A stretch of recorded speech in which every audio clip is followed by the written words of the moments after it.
জটিল রোগে আক্রান্ত মিমি চক্রবর্তী, মুক্তি প্রায় অসম্ভব। টলিউডের ব্যস্ততম অভিনেত্রীদের একজন মিমি চক্রবর্তী। বাংলাদেশেও তার জনপ্রিয়তা কম নয়। বিশেষ করে শাকিব খানের সঙ্গে অভিনীত তুফান সিনেমায় তার পারফরমেন্স দর্শকদের মন জয় করেছে।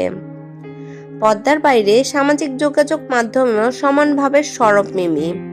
নিয়মিত ভাগ করে নেন শরীরচর্চা, ভ্রমণ, খাদ্যাভ্যাস কিংবা প্রিয় পোষ্যদের সঙ্গে কাটানো মুহূর্ত। শনিবার 24শে মে ইনস্টাগ্রামে একগুচ্ছ ছবি শেয়ার করেছেন নায়িকা, যেখানে তার একাধিক ছবি রয়েছে, যার মধ্যে একটি ছবি দেখে বোঝা যাচ্ছে মাইগ্রেনের সমস্যায় ভোগেন তিনি।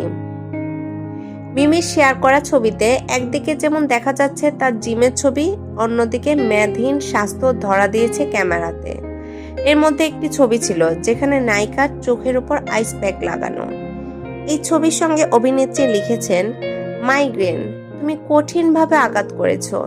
এই ছবি যেন তার অসহ্য যন্ত্রণারই প্রতিচ্ছবি।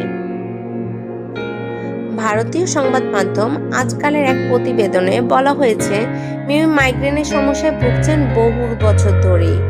গত বছর অভিনেত্রী তার সোশ্যাল মিডিয়া অ্যাকাউন্টে জানান, এই মাইগ্রেন থেকে বাঁচা কেবল কঠিন নয়, অসম্ভব। এটি সাধারণত একটি ক্রনিক রোগ, যা অনেক সময় বংশ পরম্পরায় হয়, আবার পরবর্তীকালেও হয়।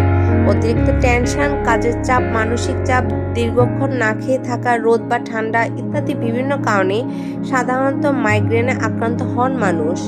এর ফলে সাধারণত মাথা ব্যথা হয়, সহ্য হয় না আলো, প্রবল আওয়াজ। মিমি মাইগ্রেন রয়েছে।